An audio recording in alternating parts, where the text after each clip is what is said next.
Assalamualaikum warahmatullahi wabarakatuh. Perkenalkan, nama saya Mesa Nurwali Bunga Putri, NPM A201052. Di sini saya akan menjelaskan tentang sistem urinari.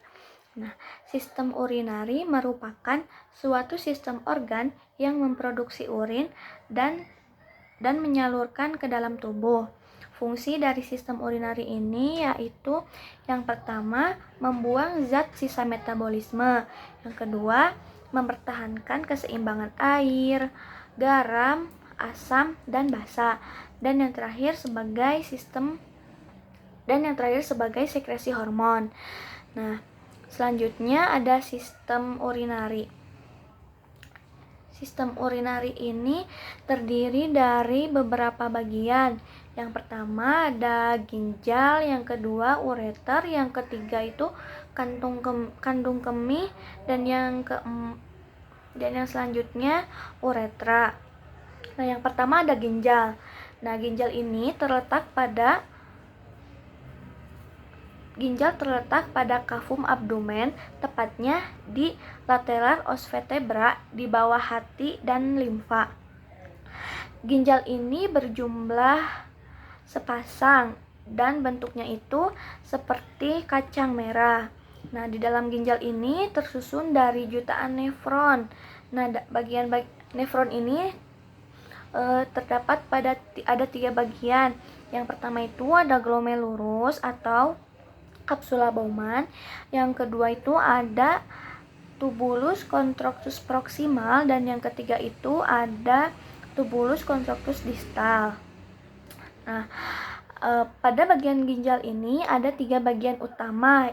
Bagian terluar yaitu korteks, bagian tengah yaitu medula, dan pada bagian dalam itu pelvis renalis. Nah, pelvis renalis ini yaitu ruangan yang terbentuk corong sebagai jalur untuk cairan ke kantung kemih. Nah, selanjutnya itu ada proses pembentukan urin. Nah, proses pembentukan urin ini terjadi dalam 3 tahap.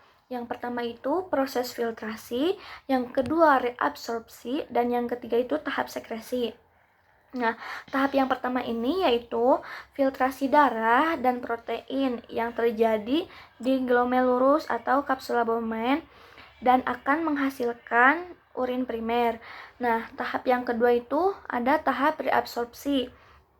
Nah, tahap reabsorpsi glukosa dan ion yang masih terdapat pada urin primer. Nah, tempatnya itu di tubulus contractus proximal dan akan menghasilkan urin sekunder. Dan yang selanjutnya tahap ketiga, tahap terakhir yaitu tahap sekresi. Tahap sekresi berlangsung pada tubulus contractus distal. Nah, pada proses ini terjadi penambahan air, asam urat, dan NH3 yang berlebih dan akan dihasilkan urin sebenarnya. Lalu, setelah melakukan proses-proses tersebut, urin sekunder akan dikumpulkan melalui tubulus collectivus dan ditampung di vesika urinara melewati ureter dan dikeluarkan melalui uretra. Mungkin cukup sekian yang bisa saya sampaikan, kurang lebihnya mohon dimaafkan. Wassalamualaikum warahmatullahi wabarakatuh.